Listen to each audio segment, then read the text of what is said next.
When Rommel's force settled into the Cauldron, the British Eighth Army faced what looked like one of the great chances of the Desert War. The Axis armored sweep had carried German and Italian formations behind the Gazala line, but it had also placed them in a dangerous pocket east of the minefields and under pressure from several directions. Fuel, ammunition, water, and routes of movement were all uncertain. To British commanders, this seemed like the moment to crush the attacker before he could turn movement into victory. Yet Gazala now entered one of its most punishing phases, because the enemy who appeared nearly trapped was still organized, still dangerous, and still able to make British strength bleed away. If you would like to move beyond the podcast, you can see my available books at militaryauthor.me. And at trackpads.com, you will find magazines and galleries with hundreds of thousands of photos and videos to explore. The idea of hammering the Cauldron made sense in broad terms. Rommel had advanced boldly, and bold advances often expose a force before its support catches up. If British armor, artillery, engineers, and air power could be concentrated against the pocket, the Axis force might be reduced or forced back through the minefields in disorder. That would not simply save the Gazala line. It might destroy Rommel's offensive power for the campaign. The temptation was obvious. A commander looking at the situation could believe that the attacker had overreached and that one determined series of blows might finish him. The danger was that the Cauldron looked simpler from a headquarters map than it was on the desert floor. Rommel understood the same danger from the inside and acted quickly to make the pocket defensible. His forces brought anti-tank guns into strong positions, used armor to maneuver between threatened sectors, and fought to keep supply corridors open through the minefields. The Axis position was not comfortable, but it was becoming more coherent. British attacks now had to advance into a battlefield that Rommel was shaping for them, not merely into a disordered mass of vehicles waiting to be destroyed. The Cauldron became a defensive trap inside an offensive gamble. The British were attacking an enemy under strain, but they were also moving toward guns that had been placed precisely to punish that attack. This was where the difference between vulnerability and defeat became critical. Rommel's force was vulnerable because its supplies were uncertain, its location was exposed, and its routes were narrow. It was not defeated because its troops could still shoot, maneuver, repair, and reorganize. A vulnerable enemy can be destroyed if attacked with enough coordination and sustained pressure. But a vulnerable enemy can also survive if the attacks arrive in pieces, if each blow is separated from the next, and if the attacker mistakes danger for helplessness. Around the Cauldron, the British too often found themselves striking a force that was in trouble but not broken, and that distinction cost them dearly. British armored units went forward with courage, but courage did not solve the tactical problem in front of them. Tanks advancing over open desert had to locate enemy armor, avoid mines, identify anti-tank guns, maintain formation in dust, and keep communication with artillery and headquarters. When they encountered Axis defensive positions, the fight was rarely a straightforward tank duel. Panzers could appear, withdraw, or shift laterally, while concealed anti-tank guns took the more lethal shots. The British might believe they were attacking the edge of a weakened pocket, only to discover that they had entered a prepared killing ground. Each attack that failed left fewer tanks available for the next effort.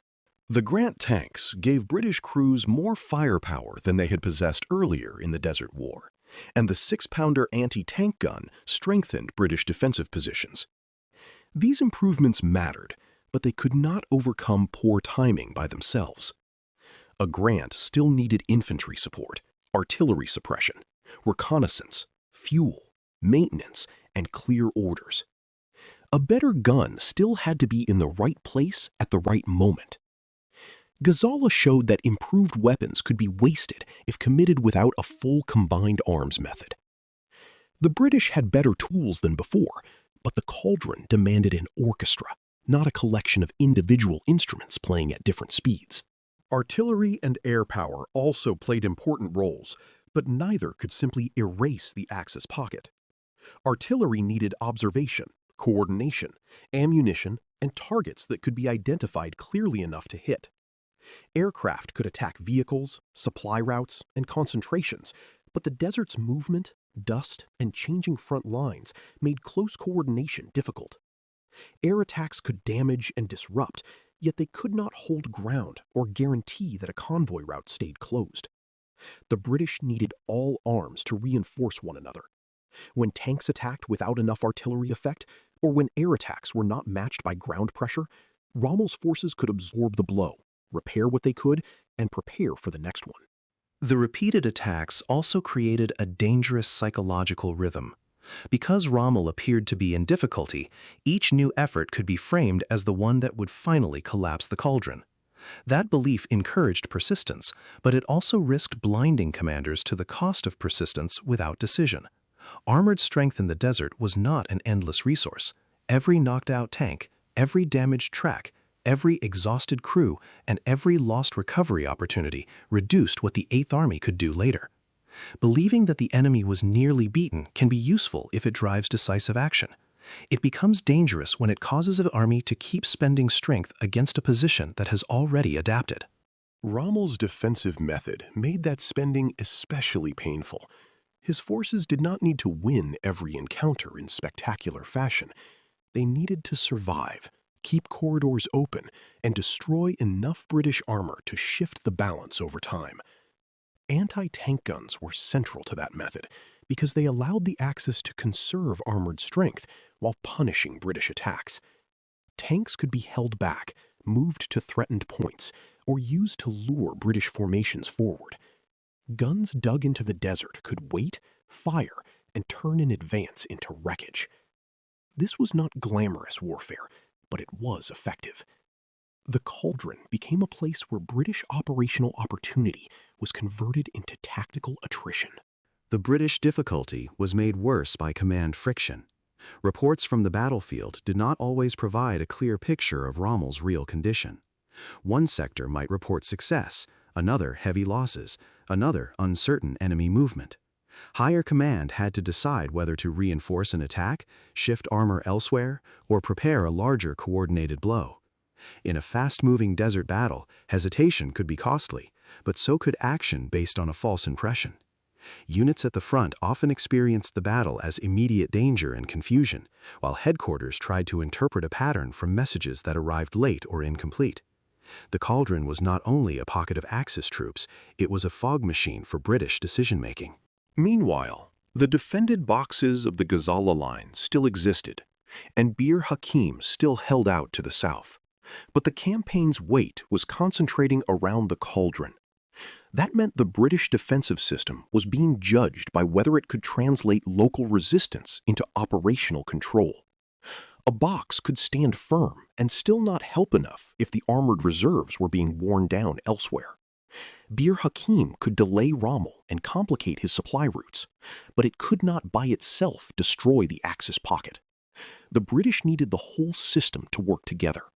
Instead, the battle increasingly showed how difficult it was to connect strong local fighting with a decisive campaign result. For the soldiers involved, this phase of Gazala was exhausting in a way that numbers alone cannot express. Tank crews went into action through dust and heat, often with limited visibility and uncertain knowledge of what lay ahead. Gun crews waited for targets under shell fire and air attack, knowing that their survival might depend on concealment and discipline. Engineers and drivers kept working around minefields and supply routes because the battle could not continue without them.